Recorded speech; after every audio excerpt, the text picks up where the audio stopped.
Hi guys, James at Rampant Lion Reviews again for you today with another beer review. For this one, we are going to stick to Sweden and we're going to have a look at another collaboration beer. So this one is actually a four-way collaboration, and all four of the breweries involved in this one have featured on the channel before, and I've had some very nice beers from them over the years. But the beer itself is a style that you don't come across all that often these days anymore, which is quite unfortunate because it was always one of my favourite styles, in fact. And when I think about it, actually, out of all of these breweries involved in this one, I've only had this particular style from two of them. So this should make for a really interesting review, actually, and I've heard that this beer is pretty nice. So very curious to see how it turns out. Hopefully it's another good beer, hopefully it makes for an interesting review, and as always, I hope that you guys enjoy my take on this one as well. So yeah, for this review then, for the home brewery, we are actually going to stick to my home county of Skåne here in the very south of the country. We're going a little bit to the south of me here in Lund to Malmö, and we're going to have a look at another beer from Hyllie Bryggeri.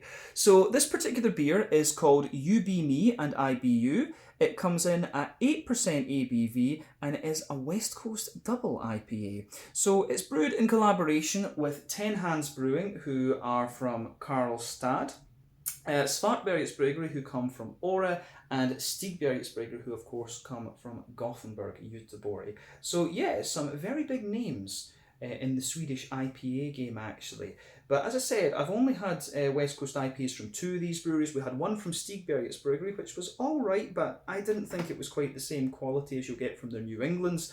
But there is also the double Hyllie pan from Hyllie, which is which was a very nice beer, although I did prefer the original Hyllie pan, I remember. So yeah, do try the Hyllie pan from Hyllie Bryggeri. But yeah, no West Coasters as of yet from 10 Hands or Svartbergets, so hopefully this is the gateway for them, doing a few more of those in the future. I would love to see more West Coast IPAs out there. I mean, it's still all about the haze craze and the New England ones these days. I do enjoy a New England, but it would be nice to kind of mix it up a little bit and have more black IPAs, rye IPAs, West Coasters and things like that as well. So yeah, definitely curious to see what this one is going to have in store for us. Nice to return to Hyllie Bryggeri as well after what seems like a little while. The other three breweries have of course featured on the channel a little bit more recently than Hyllie Bryggeri. And I do apologise for the buzzing noise. It's quite windy outside, and my door, the door that I have in my room actually rattles a little bit, the outside door. So yeah, it's a bit annoying. So anyway, I do apologise for that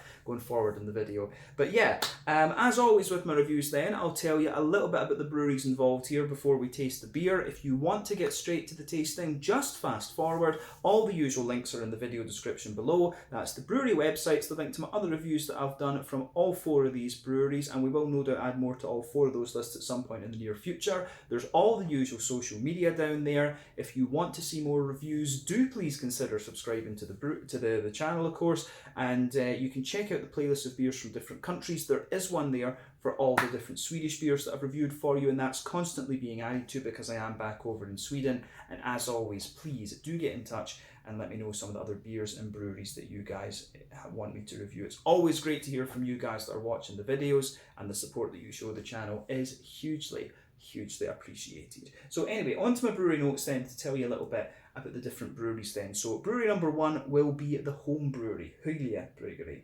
So Hyllie Bryggeri started off as the homebrewing experimentations of Michael Nathors, who's from Vintria, a few minutes to the south of Hyllie, which is in the kind of southwestern part of Malmö, I guess we could say. But for a number of years he was a home brewer, and he built up his own brewery in his garage where he was experimenting with lots of different beers with his friends, and he started brewing in his garage back in around 2013.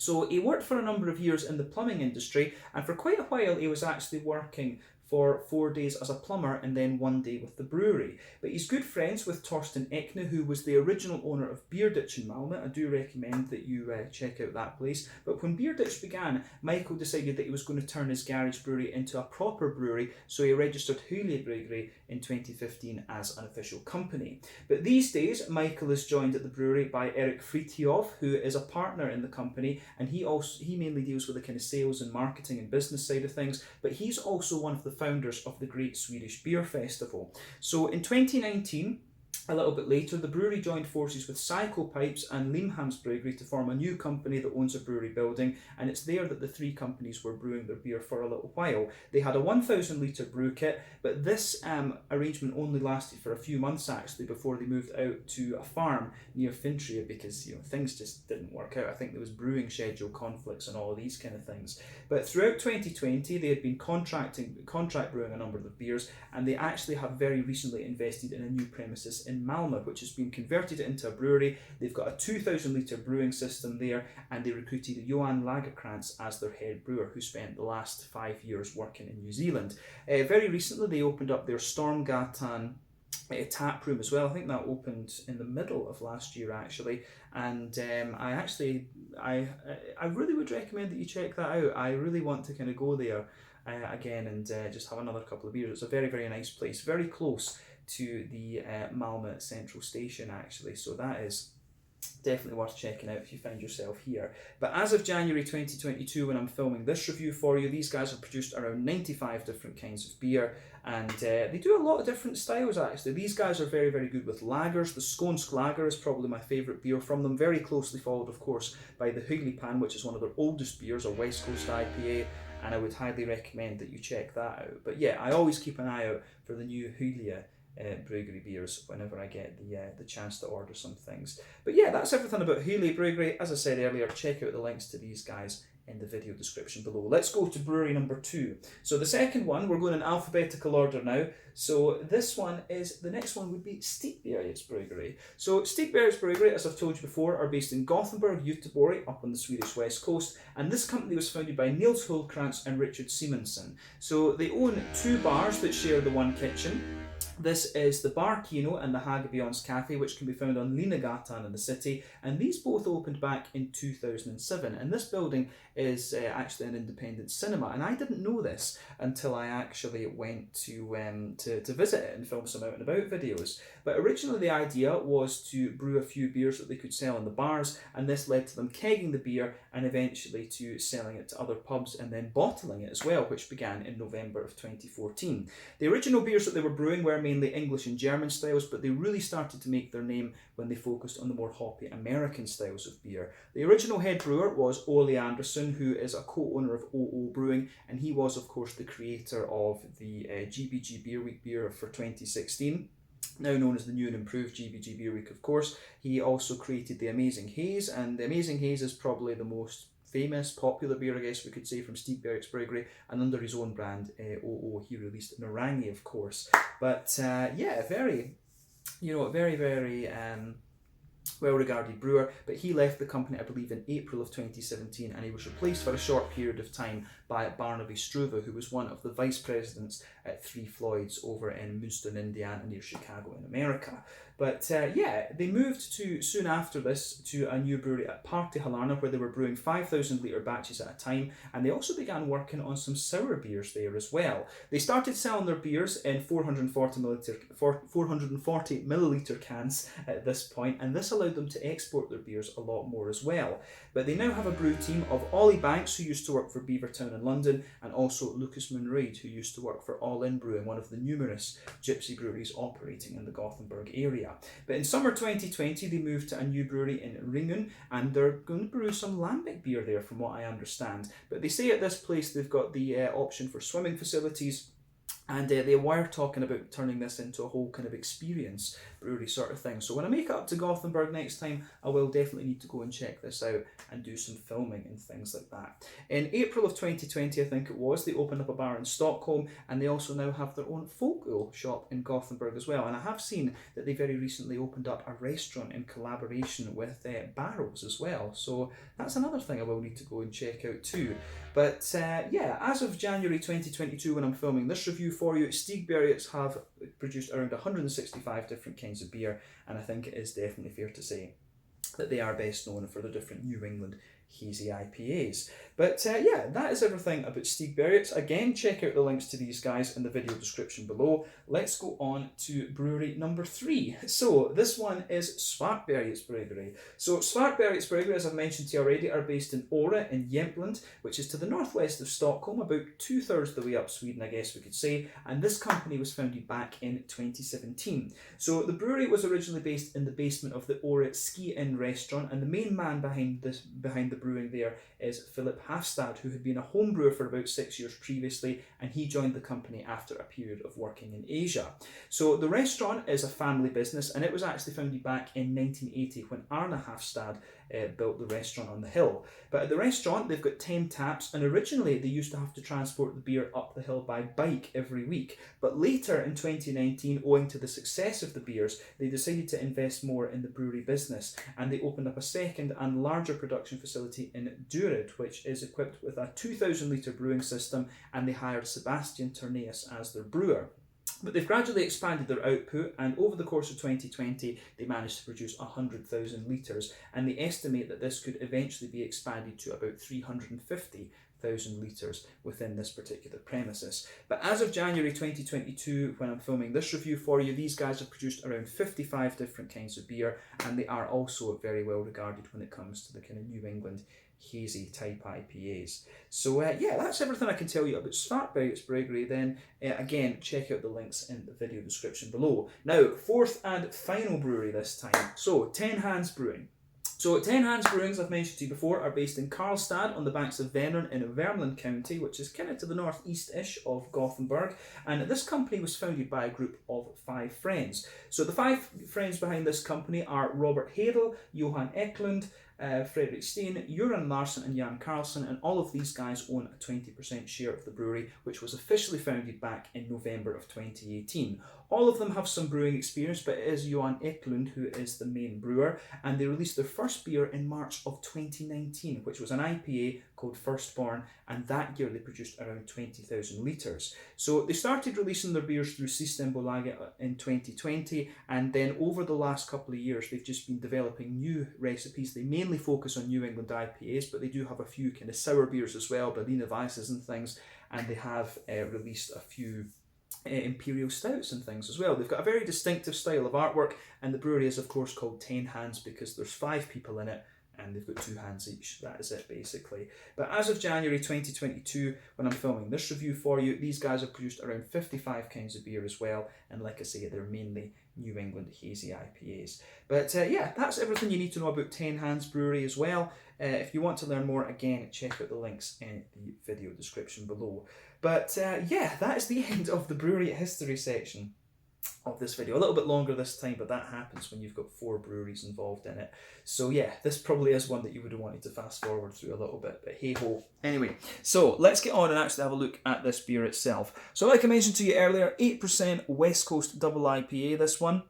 Released in January of 2022 through the Tillfällig Sortiment in Stigbergets, and you can see the artwork of this one is a wee bit different to what we are normally used to when it comes to Hyllie Bryggeri. But there you can see on the top, plain silver can, this one.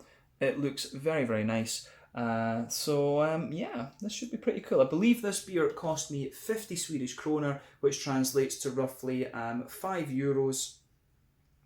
And somewhere in the region of like £4.25 sterling, and I guess that'll work out maybe in the region of like $6 American for those of you watching over there. But yeah, nothing else to really say about the can and stuff in this one. Let's get the beer out and we'll get on with the tasting.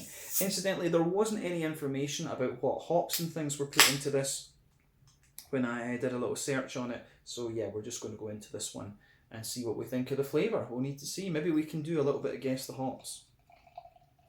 And I do think that's a kind of unexplored bit of brewing actually these days. You know, you've got all these new hops like Strata, Talus and so on. I don't think these hops have really been played with in the West Coast IPA context quite yet. So that could be an interesting thing if breweries are going to start doing some more West Coast IPAs. And I do hope that they play with these actually.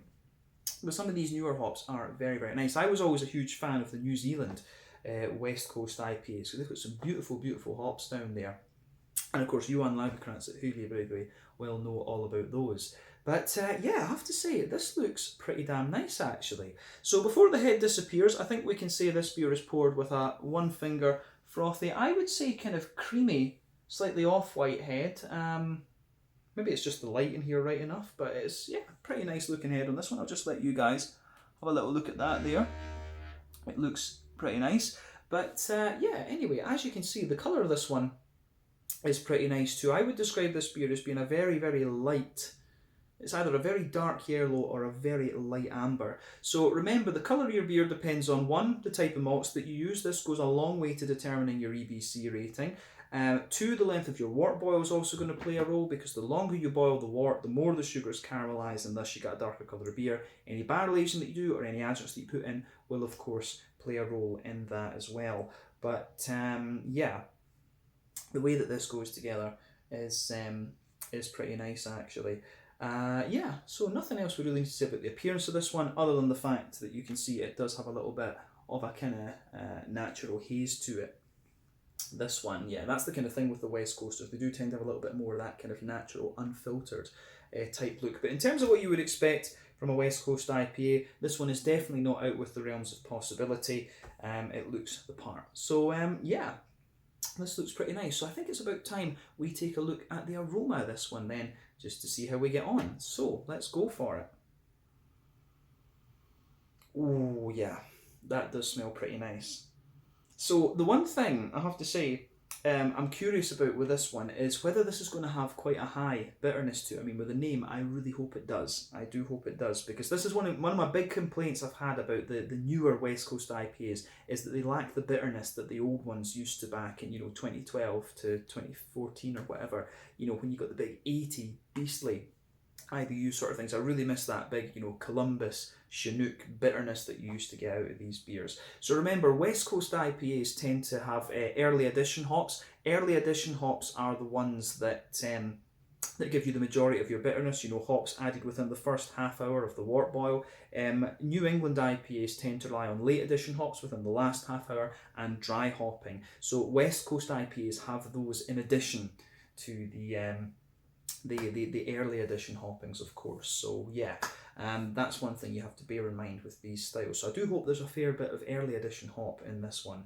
It should be pretty cool. But yeah, I think when it comes to West Coast IPAs as well, for me there's kind of two kinds. There's sort of two things you have to think about here. Either these beers will be leaning towards the more kind of biscuity and bready side of things, or they will be a little bit more kind of oily and caramelly. So I'm curious to see what this one turns out. For me, the two kind of prime examples of this style would be Pliny the Elder from Russian River Brewing. That's the more kind of biscuity, sort of bready one. And then, of course, the Sierra Nevada Torpedo is a more kind of oily, caramelly sort of one for me. So those are two kind of pinnacles of the style for me. And do chime in and let me know your favourite American examples of these beers too. But for me, probably Hardcore IPA from Brewdog was the one that really got me into this style. You can still get Mr. President, but not quite the same, of course, and I don't like Brewdog that much anymore. But yeah, anyway, aroma wise, let's break this down for you. So this one for me, it's kind of got a bit of balance to it. It smells lovely and big and oily. You've got a bit of that big, deep, floral, piney sort of thing. It's got everything you would want from the style. So I really hope the flavour kind of lives up to the aroma of this, because this is a very, very nice aroma.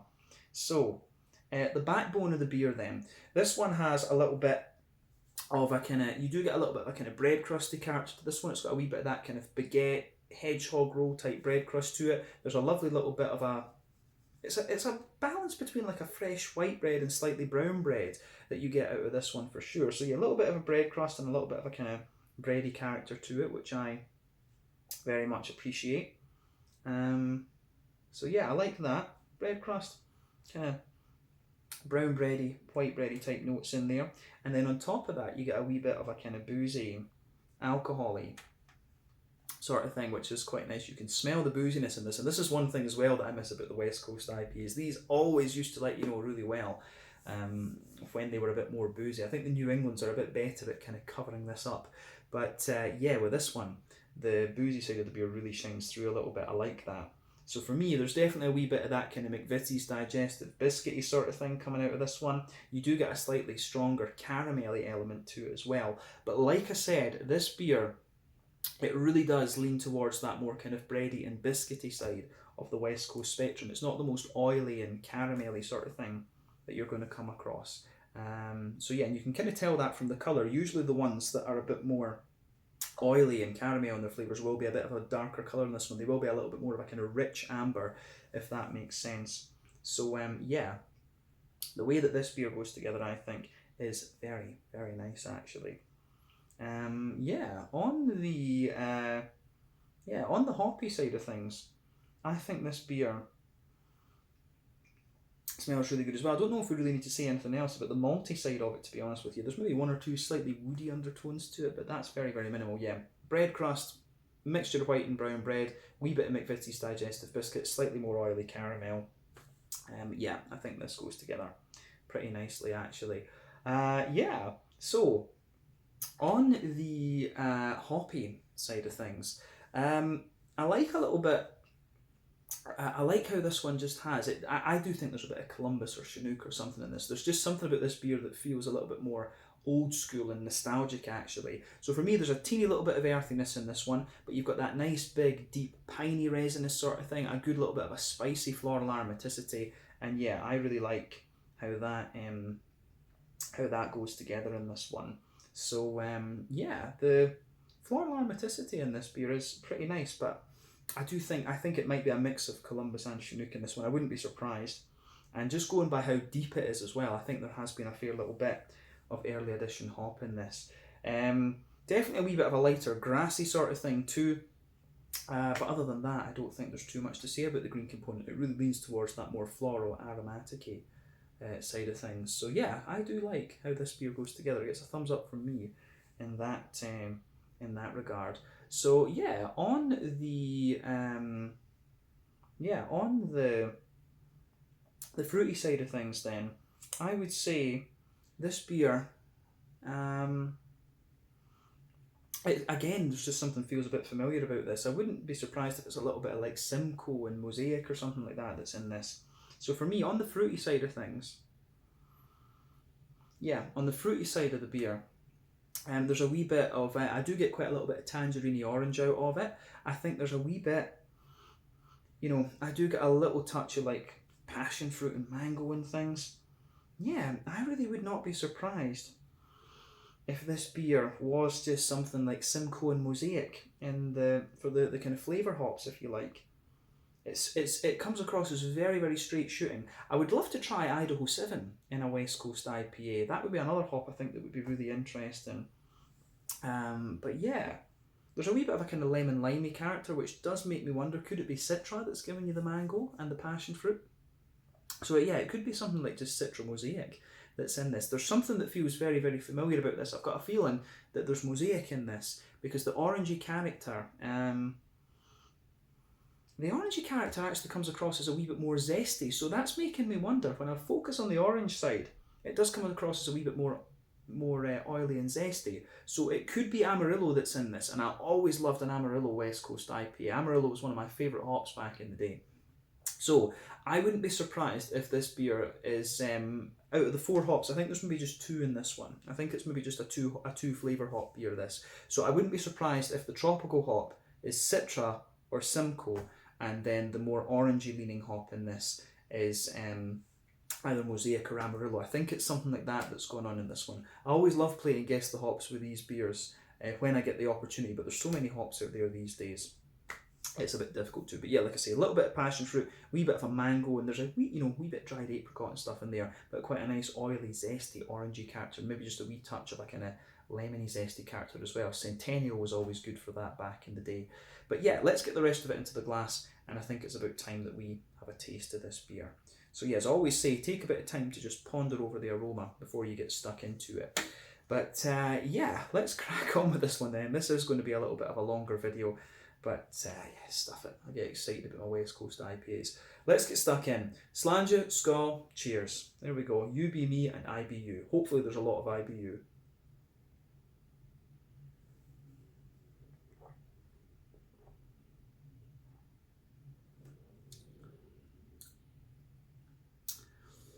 Yeah. Now, I'm going to say, I don't get so much in the way of IBU out of this one. I'm just waiting to see if it builds up a little bit.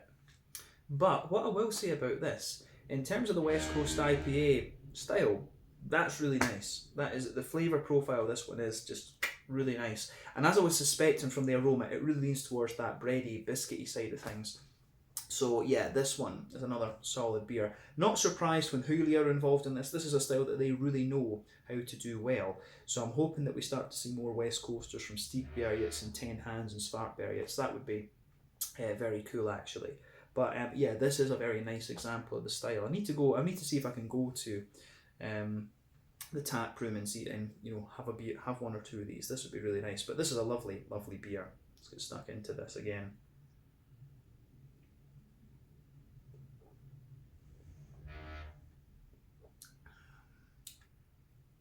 Yeah.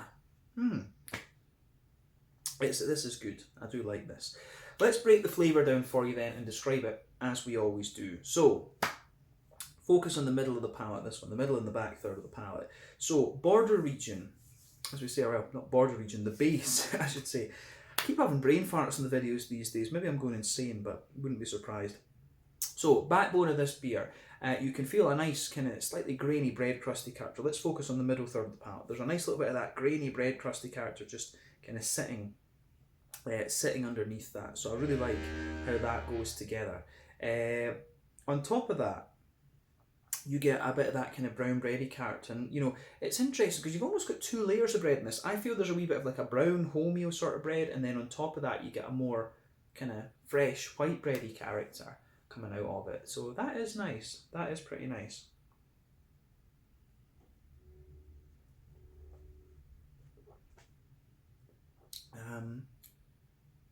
Yeah, that goes together. That does go together really well, actually. Yeah, on top of that, on top of the bready layer though, that's when you start to get the thing out, the kind of more boozy aspects of this beer. And like I said, this one, the booziness that I was picking up in the aroma, that really comes out in the flavour of this beer quite a bit. But yeah, as I said, this one is a little bit more along the lines of like Pliny the Elder, rather than like Sierra Nevada Torpedo, the more oily, caramelly ones. But I like that. It's good. It actually does taste very similar to what I remember Pliny the Elder being. So yeah, interesting. Maybe they've taken some inspiration from that beer and then tried to brew it in this. Who knows? But yeah, this is as I say, this is pretty solid for me. I wish there was more beers like this on the market. I do wish there was more. There were more West Coast IPAs out there like this, because this is good. This is very good. Yeah, that's getting really fucking annoying. Yeah, wish the wind would calm down. It's inconsiderate.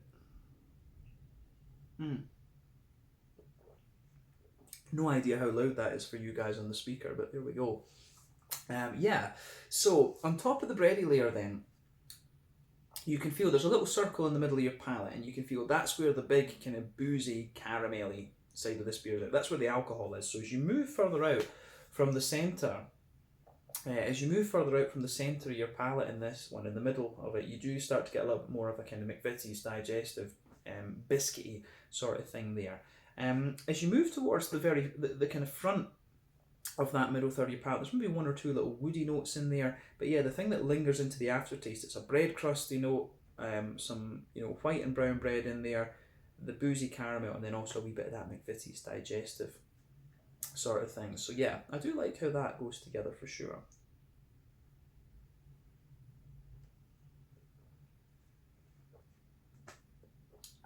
Yeah, and I think the more you drink of this as well, the slightly sweeter the brown sugary elements get in this one. But yeah, and again, as the further you go into the aftertaste, the sort of boozy side of it, that kind of dark flavour that you get from the alcohol side of the beer, that fades away a little bit, and I think the biscuity notes start to push their way out a wee bit more as well.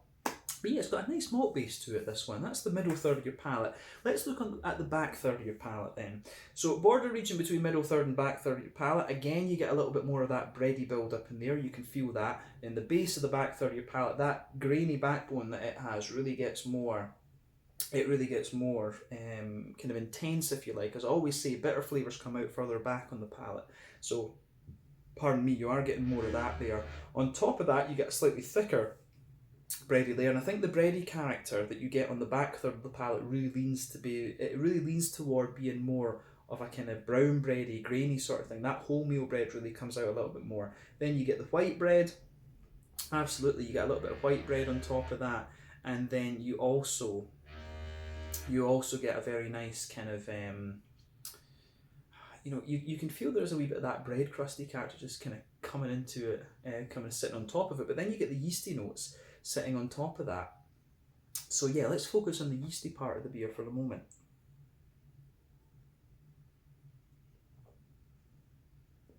Yeah, on top of the yeast, on top of the bready side of thing. Then I think the further you go into the aftertaste as well, the back third of the palate kind of sweetens up a little bit. But yeah, sitting on top of that, you do get the kind of yeasty note, and it feels like a kind of dense. It feels like a really dense. It feels like a really kind of dense, thick, doughy, bready character actually. So there's a wee bit of you can feel that kind of dense, bready character in there. You've got a wee bit of a kind of grainy, bread crusty sort of thing, and I do like how that goes together in this one. So the way that works out is pretty nice actually. The yeasty side of this beer, I think, it helps kind of smoothen the bready character out a little bit the further you go into the aftertaste. But yeah, on the back third of your palate, you can feel the flavour is a little bit taller. Then as you move into the middle third of the palate, these flavours just kind of condense down a little bit actually. So I do like how that goes together on this one. But that's the malty and yeasty side of the beer covered. Let's focus on the hoppy side of things. So one thing I will say about this, I am noticing that the IBU is building. The more that I drink of this, I can definitely get a wee bit of that bitterness on the side of the palate. So I maybe need to think about that. You always have to think about this with beer reviews. Your palate is always evolving, because when I drank this beer, I was just like, does it really have any bitterness? But then the further I go into the aftertaste, it builds actually. So maybe because of all these New England ones that I've been drinking in recent times,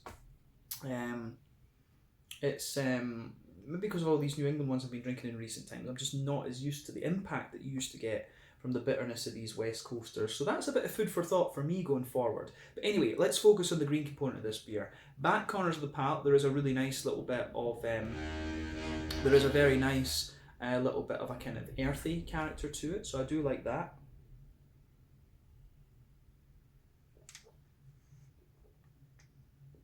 So yeah, that is, I really do like that about this one. So yeah, nice little bit of earthiness there. As you move further forward, it's got a little bit of, as you move further forward, it's got a little bit of a kind of herbal character to it. But then very quickly, as you push towards the kind of front corners of the palate, you get that deep kind of piney resinous character. I do suspect there's Columbus and Chinook in this one. I really wouldn't be surprised. But yeah, you do get that kind of you get that deeper piney resin from what I suspect is Chinook. Then on top of that, you get that more spicy floral aromatic character from Columbus. So I do like that about this one. As you go round the front curve of the palate, it's definitely a little bit lighter and grassy. So yeah, green component is very reminiscent, I should say, of these older West Coast IPAs. But let's focus on the front third of your palate and the fruity part of the beer then. So border region between front third and middle third of your palate, again you get a little bit of a bready build up there. There's a bit of a smooth kind of bread crust underneath that as well, but then a smooth brown bready character, and on top of that you get that nice oily bubble where those juicy fruity esters just roll their way out of the beer. So let's focus on the fruity side of it.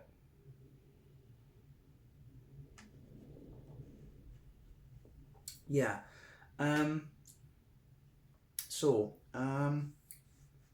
Toward the back of that front third of your palate, then you do actually get a wee bit of that kind of stronger grapefruity note out of this one, and that makes me think maybe there is a bit of that makes me think there is maybe a bit of Chinook in this one, because Chinook, pine resin, grapefruit, and you are getting that out of this. But I'm also wondering if there's a little touch of Cascade or something in this, because the base of that, just sitting on top of the bready character there, you do get a little bit of that kind of red, slightly red fruity sort of thing to this one. So yeah, I do like how that goes together as well. But toward the back of that front third of your palate, you get a bit more, you do start to get a more oily kind of passion fruity note out of the beer. Then as you move further forward, it gives you a wee touch of mango. But I'd say for me, it's actually a stronger grapefruit and passion fruit that are dominating the tropical side of this beer. So that makes sense actually. But yeah, as you reach the middle of that front third of your tongue, it's got a little bit of how would you say, it has got a little bit of a more kind of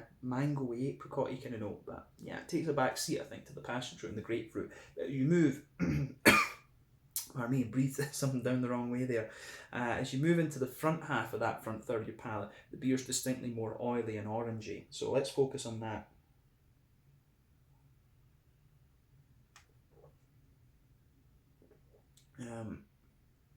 Pardon me. Yeah, so there is a wee bit more of a,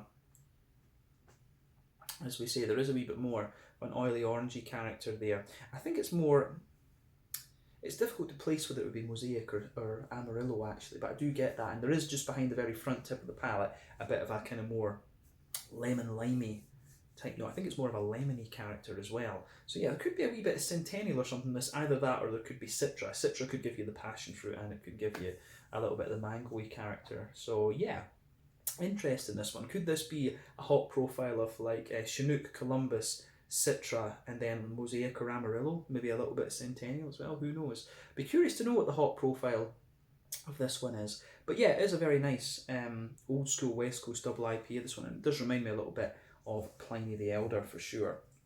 You know, I wonder if it has been brewed with that beer in mind. But yeah, anyway, let's round off this review with a little look at the mouthfeel, and I think we've said everything about the flavour. So, mouthfeel wise,